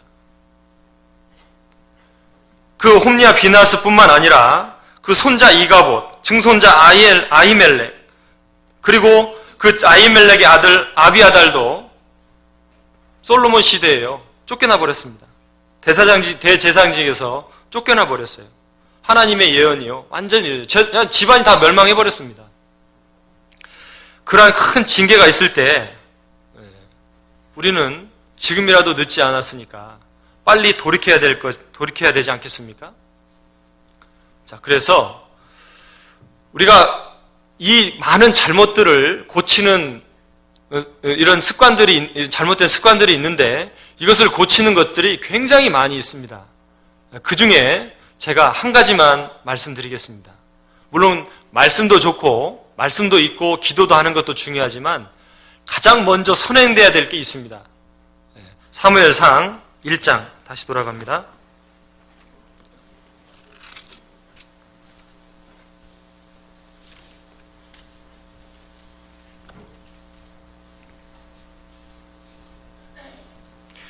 (21절) 그 사람 엘가나와 그 온 집이 여호와께 매년제와 그 서원제를 드리러 올라갈 때에 오직 한나는 올라가지 아니하고 그 남편에게 이르되 아이를 젖대거든 내가 그를 데리고 가서 여호와 앞에 배게하고 거기서 영영이 있게 하리이다 그랬고요. 28절 보겠습니다. 그러므로 나도 그를 여호와께 드리되 그의 평생을 여호와께 드리이다 하고 그 아이는 거기서 여호와께 경배하니라 그랬습니다. 자, 홈리와 비느하스는 아버지를 두려워하지 않았잖아요. 그리고 하나님을 알지 아니하였다라고 돼 있어요. 그 훈계를 경유로 여겼습니다. 그러나 이 엘가나와 그 한나는요, 매년마다 제사를 지냈어요. 그리고 하나님 앞에 가서 여호와께 경배했다 그랬습니다. 그런데 이러한 마음들이 어디서 나오냐면 바로 하나님을 경외하는 마음에서 나온다라는 거예요. 오직 하나님만이 이 모든 것을 해결해 줄 거라는 그 믿음이 한나에게는 있었습니다. 자신의 고통을 의뢰하고 그리고 자신의 육신적인 생각을 버리고 하나님 앞에 완전히 자녀를 드리고자 했던 그 한나, 정말 통곡하는 마음으로 그 기도를 드렸잖아요. 그런 한나의 모습 속에서 그 한나는 하나님께 경외하는 그런 모습을 보였어요. 이 비슷한 사례가 누굽니까? 자기 자녀를 하나님께 드린 사람이 누구예요? 아브라함입니다. 아브라함이 그랬어요. 이 아브라함은 하나님의 언약을 완전히 믿었어요. 오직 가라! 그 말 한마디에 갔어요. 그냥 장래 되어질 일을 믿고 그냥 간 겁니다. 완전히 순종의 사람이었죠. 말씀을 믿는. 그런데 어느 날 갑자기 하나님이 자기 사랑하는 독자 이삭을 바치라는 겁니다. 자, 너무나 황당한 일이 벌어졌어요. 사랑하는 자식을 100살이 될 때 주셨는데 이걸 다시 갖다 바치라는 거예요. 그때 아브라함은요, 하나님에 대한 온전한 믿음을, 그 경외하는 마음을 가지고 이삭을 제물로 드렸습니다. 자, 창세기 22장 보겠습니다.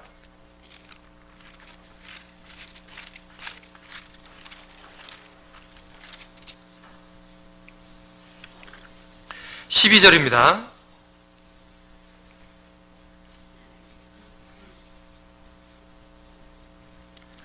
22장 12절 사자가 가라사대 그 아이에게 내 손을 대지 말라 아무 일도 그에게 하지 말라 네가 내 아들 독자라도 내게 아끼지 아니하였으니 내가 이제야 네가 하나님 경외하는 줄을 아노라 그랬어요. 이제야 내가 하나님 경외하는 줄을 알았다 그랬습니다. 하나님이 아브라함에게 확인해보고 싶었던 게 뭐예요? 하나님을 경외하는가였습니다. 이 경외가 뭡니까?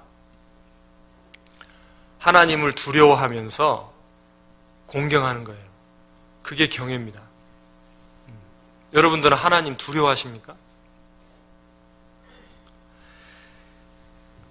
하나님은 아브라함이 정말 자신의 소중한 것을 아낌없이 드릴 정도의 하나님을 섬기고 있는지, 그리고 이삭이 죽었더라도 다시 살려줄 것이라고 믿고 있는 그런 믿음이 있는지, 지금까지 자기가 하나님을 경배한 삶을 드렸다고 했는데 그 삶 자체가 정말 하나님을 믿는 믿음으로 한 것인지, 하나님 명령에 불순종하는 것이 얼마나 큰 죄인지를 깨닫고 있는지, 하나님은 그걸 알고 싶으셨던 겁니다.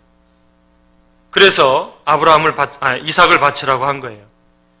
하나님이 알고 싶었던 것, 그것은 정말 아브라함이 하나님을 얼마나 두려워하며 떨고 있는가, 그리고 공경하고 있는가, 그것을 하나님은 알고 싶었던 겁니다. 너희가 두렵고 떨림으로 너희 구원을 이루라 그랬잖아요. 우리는 하나님에 대한 사랑은 받았습니다. 구원을 받았습니다.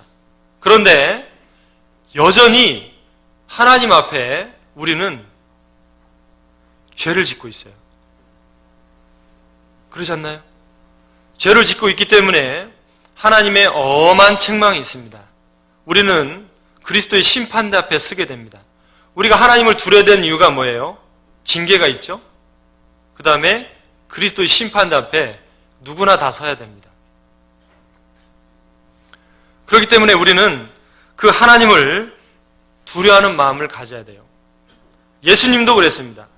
예수님이 그 공의와 심판을 가장 절실하게 느꼈던 분은 바로 예수님이었거든요. 그 공의와 심판. 그렇기 때문에 예수님은 그것이 얼마나 두려운 일인지를 알았어요. 그래서 그 십자가 형벌 앞에 두고 정말 땀방울이 핏방울이 되도록 간절하게 기도했습니다. 내 마음이 번민하여 죽게 되었다 그랬습니다.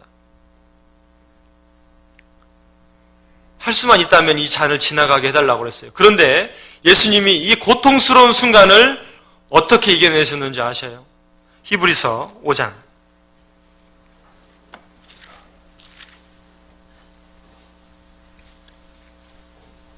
7절,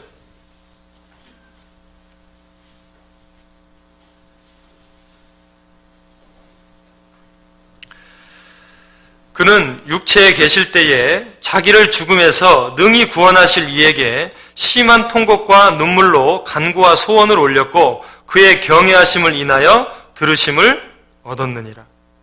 자, 예수님은 하나님을 경외하심을 가지고 기도를 했어요. 그래서 하나님은 그 기도를 들으시고 예수님이 그것을 이겨낼 수 있도록, 육신적인 고통을 이겨낼 수 있도록 힘을 주셨다라는 겁니다. 예수님이 가해진 고통은 하나님이 죄를 얼마나 미워하시는지, 죄로 말미암아 하나님께 받을 심판이 얼마나 큰지를 예수님을 통해서 우리에게 보여주신 거잖아요. 그렇기 때문에 그 고난으로 해서 우리가 받아야 될 심판을 예수님이 대신 받으셨고 그것을 견뎌냈다. 그러면 우리는요? 우리는 여전히 하나님 앞에 죄를 짓고 있습니다. 하나님 앞에 정말 떨치고 싶은 죄가 있다라는 거죠. 지긋지긋한 죄가 있습니다. 그런데 이게 안 떨어져요. 근데 왜 잘 안 떨어집니까? 하나님을 두려워하지 않아서 그래요. 하나님을 두려워하지 않는 마음으로 기도하기 때문에 그렇습니다. 내가 이 죄를 계속 가지고 있으면 이것이 누룩이 돼서 나뿐만 아니라 형제 자매들에게도 폐가 된다는 것을 알면요. 그리고 교회가 시끄러워지고 교회가 문제가 되고 교회가 하나가 되는 것이 아니라 교회가 나눠진다고 생각을 해보세요. 결과적으로 누룩이 되는 겁니다. 내 죄가. 그런 죄가 내 안에서 떨쳐지지 않는다. 심각한 겁니다. 그렇기 때문에 하나님을 정말 두려워하는 마음으로 간절하게 기도해야 된다는 거예요. 그런데 우리 구원받은 사람들이요, 하나님의 사랑만 생각합니다. 나는 하나님의 큰 사랑을 체험했기 때문에 이런 죄 짓는 거 그냥 별거 아닌 것이라고 생각을 해요. 제가 요즘 운전하다 보면은 제일 좀 짜증나는 그런 상황이 있습니다. 그게 뭐냐면 담배를 피고 그냥 버려요. 사람들이요. 그냥 담배를 피고요. 그냥 버립니다. 창밖에다가. 근데 그것이 젊은 사람들이 그래요. 나이 드신 분이 그러는 게 아니고. 그런 거 많이 보시죠. 그런데 폐기물 관리법에 100만 원입니다. 벌금이. 그걸 정말 자기가 확실히 알고 있다면 버릴까요? 안 버립니다. 만약 누군가 파파라치가 그걸 찍어가지고 신고해가지고 자기가 벌금 100만 원 맞았다. 그럼 다음부터 담배꽁초 버릴까요? 절대 못 버릴 겁니다. 그런데요, 담배꽁초를 버릴 때 처음에는요, 망설였을 거예요. 그러다가 한 번 버리고, 2번 버리고, 3번 버리고, 4번 버리고, 계속 버리다 보니까 이게 죄가 진지를 모르는 겁니다. 하나님 거짓말을 얼마나 싫어하는지 아세요? 거짓말하는 자가 내 목전에 서지 못한다 그랬잖아요. 우리는 거짓말을 너무 잘하기 때문에 죄가 진지를 모르는 거예요. 너무나 이게 반복적으로 행하다 보니까요. 무뎌진 겁니다. 우리 죄가 그렇다는 거예요. 지금 우리가 하나님 앞에 버리지 못하는 죄가 그렇다라는 겁니다. 이상하게요. 내가 그 짓는 죄를 계속 진다라는 거예요. 계속 져요. 똑같은 죄. 어떤 사람은요, 음란한 죄를 짓고요. 어떤 사람은요, 욕심은 죄를 짓고요. 어떤 사람은 자랑하는 죄를 짓고요. 형제 자매 앞에서 꼭 함부로 말하는 사람이 계속 함부로 말을 합니다. 왜 그래요? 반복적으로 그렇습니다. 하나님 앞에 하나님을 두려워하는 마음 없이 간절히 기도하지 않기 때문에 그래서 이게 떨어지지 않는 겁니다.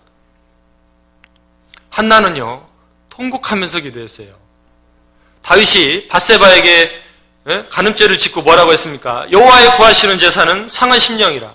하나님이여, 상하고 통회하는 마음을 주께서 멸시치 아니하시리다. 그랬잖아요. 상하고 통회하는 마음.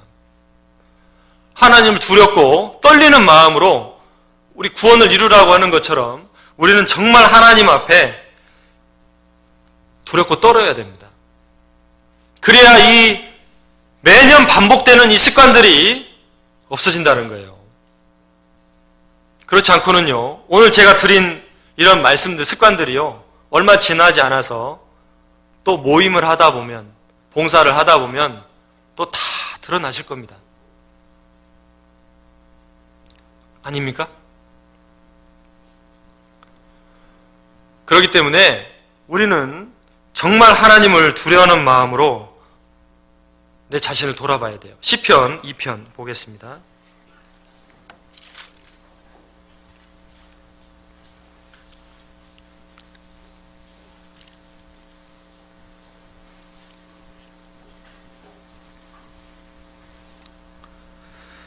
시편 2편 11절 같이 읽겠습니다.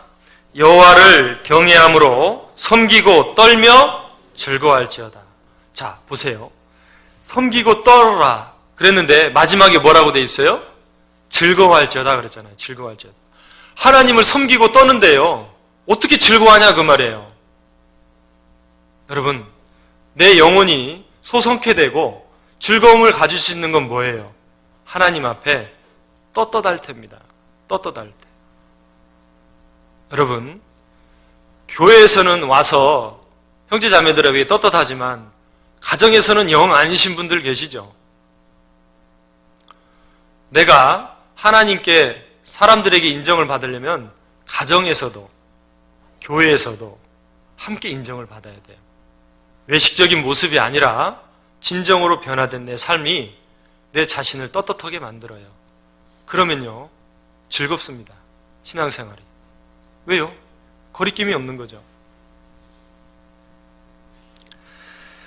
매사에 우리가 하나님을 진정으로 섬기고 두려워한다면요, 그러면 어떻게 돼요? 정말 그분의 뜻을 따라 살려고 하는 마음이 생기잖아요. 일단은요, 하나님을 두려워하니까. 그리고 그 하나님을 의지하는 마음이 생기게 되고, 그러면 자연스럽게 좋은 습관들이 생긴다라는 거예요. 나쁜 습관은 사라지고 좋은 습관이 만들어지고, 그리고 그런 좋은 습관들이 내 삶을 기쁨을 준다라는 거예요. 평안을 주고 행복을 준다라는 겁니다. 또 하나 있죠. 형제의 모습 속에 보이는 하나님 형상 아름다워라. 존귀한 주의 자녀 됐으니 사랑하며 섬기리. 우리 형제자매들 어때요? 형제자매들 안에 성령이 계시잖아요. 그러면요, 형제자매를 대할 때요, 조심해야 돼요. 함부로 해서는 안 된다는 거죠. 하나님을 두려워 보세요. 형제자매 안에도 하나님이 계시잖아요. 그래서 우리는 그 하나님을요, 두려워하는 마음을 가져야 된다. 그게 경외입니다. 성경에 경외하는 말이 얼마나 많이 나오는지 몰라요. 그래서 우리는 정말 하나님 앞에 이런 마음을 가지고 하나님 두려워하는 마음 앞에 내 떨치지 않는 죄들을요, 정말 통곡하는 마음으로 자백해야 됩니다. 자백하고 벗겨내야 돼요. 그런 가운데에서 로마서 12장에 그런 말이 있죠. 너희 몸을 하나님이 기뻐하시는 거룩한 산 제사로 드리라. 이는 너희의 드릴 영적 예배니라. 이 한나는요, 정말 제사를 철저하게 지냈어요. 자, 우리도 마찬가지라는 거예요. 우리도 하나님께 내 제사를 철저히 드리려면 어떻게 돼야 돼요? 내 삶이 거룩해져야 되잖아요. 거룩해진다는 건 뭡니까? 죄가 없다라는 거잖아요. 근데 우리가 완전히 죄가 없이 살 수는 없잖아요. 완전히 말씀을 다 지켜 행하며 살 수는 없잖아요. 그렇기 때문에 매달려야 된다라는 거죠.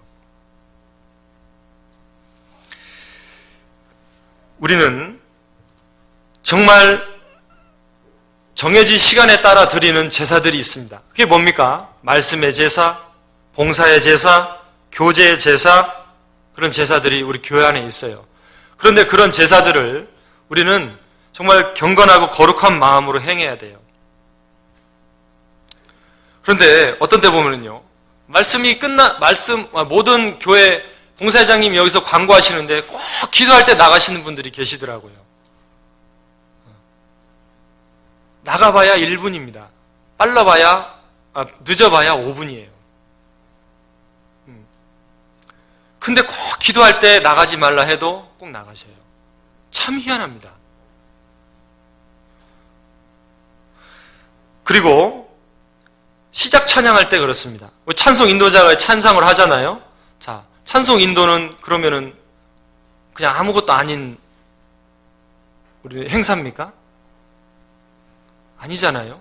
말씀 듣기 전에 우리가 하나님의 마음을 추스리는 시간이 바로 찬송하는 시간이잖아요. 그런데 막 떠들어요. 잡담하고요. 찬송도 안 부르고요. 그런 모습들이 우리 안에 있다는 거예요. 그게 습관이다라는 거죠. 아주 습관적으로 된다는 거예요. 또 하나는 시작 전에 말씀이 45분에 시작되면은 여기 계신 분들이 다 자리를 참석해야 되잖아요. 특별한 일이 없는 경우에. 그런데 밑에 자판기에서 커피를 마셔요. 다른 얘기 하느라고. 그리고 머릿속에서는 무슨 생각이 있어요? 아, 찬송 끝나면 들어가야 되겠다. 암송 끝나면 들어가야 되겠다. 그게 아예 딱 자리를 잡고 있어요. 그러니 말씀 시작 전에 들어오려는 마음이 없잖아요. 이것도 습관이라는 거예요. 습관. 거룩한 제사를 드려야 되는데 그런 마음들이요, 우리의 습관으로 인해서 그 모습들이 나타나지 않는다라는 겁니다. 그래서 올해 한 해 우리 구미교회가 하나가 되고, 그리고 더 많은 많은 이뤄진 영혼들을 성도로 만들려면요, 하나님 앞으로 인도하려면은 먼저는 우리가요, 말씀을 먼저 묵상하고 말씀을 가까이 해야 됩니다. 그러한 가운데 하나님의 말씀이 내 안에 들어올 때 하나님의 뜻을 알게 되고, 그리고 하나님을 두려워하는 마음으로 그것을 행하려고 노력해야 돼요. 그리고 내 버려지지 않는 그런 습관들을 이제 오늘부터라도 떨쳐버려야 됩니다. 안 되면 정말 무릎 꿇고 통곡하는 마음으로 기도하셔야 됩니다. 그러지 않고는요, 절대 안 떨어집니다. 자, 그래서 결론을 말씀드리면 이 엘리와 두 아들 모두가 아무 문제가 없는 것처럼 습관적으로 이 죄를 행했다라는 거죠. 그래서 우리는 그 거룩하신 하나님 앞에 내 자신을 살피고, 그리고 보다 변화된 모습으로 우리가 살아가야 될 것을 얘기하고 있습니다. 디모데후서 2장 20절에 보면요, 금과 은과 나무로 만든 그릇이 나와요. 그런데 하나님이 보실 때 금그릇이냐 은그릇이냐 그것을 먼저 중요하게 여기시는 것이 아니라 그 그릇이 깨끗하냐를 보셔요. 이게 아무리 순금으로 만든 그릇이라도 이 안에 더러운 오물이 있으면 담을 수 있겠냐 그 말이죠. 없잖아요. 그렇기 때문에 우리는 금그릇, 은그릇, 나무그릇, 그것은 하나님이 정하시는 거고 내가 내 자신을 깨끗이 해야만 하나님이 쓰신다는 것을 우리는 항상 잊지 않아야 됩니다. 새 포도주는 새 부대에 담으라 그랬어요. 올해 1월 달이니까 제가 서두에 말씀드렸죠. 은혜와 사랑으로 여러분들에게 어떤 힘을 드려야 되는데 연초다 보니까 제가 책망에 비슷한 말씀 드려서 죄송하다고 말씀드렸죠. 새 술은 새 부대에 담으라고 그랬습니다. 이제 1월 달이고 아직 설날이 안 지났기 때문에 작년이 안 지났다. 맞나요? 그래서 새로운 마음을 가지고 정말 올해 한 해 준비하시기 바랍니다. 그러면은 올 연말에 그러한 형제자매들이 많을 때요, 우리 구미교회에 정말 많은 사람들이 이 자리에 참석할 거라고 저는 확신을 합니다. 왜요? 성령이 역사하시니까 그래요. 성령이 역사하시니까. 그래서 우리가 그 습관들을 한번 오늘 집에 가셔서 잘 생각해 보세요. 내 자신이 버리지 못한 습관들이 뭔지를 생각해 보시고, 그리고 하나님 앞에 정말 두려운 마음으로 기도해 보시는 것, 그리고 고치려고 하는 그런 자세가 정말 필요하다 생각이 들었습니다. 그래서 오늘 사무엘상 1장 말씀을 가지고 교훈을 삼아봤습니다. 기도드리겠습니다. 거룩하신 하나님 아버지, 감사합니다. 우리는 악한 본성으로 여전히 하나님 말씀에 순종하려고 하지 못하는 그런 일들이 너무나도 많이 있습니다. 또 하나님을 잊어버리고 사는 경우가 너무나도 많이 있습니다. 그렇기 때문에 하나님, 오직 죽은 자 가운데서 살리시는 능력이 많으신 하나님만 저희들 의지하고자 합니다. 말씀을 보내주셔서 우리의 모든 모습들, 더러운 모습들을 비춰주시고 또 그것을 잊어버리는 자가 아니요 고치려고 행하는 자들이 될 수 있도록 하나님 도와주시옵소서. 오늘 말씀을 통해서 새롭게 변화되는 우리 구물교 형제님들이 되시기를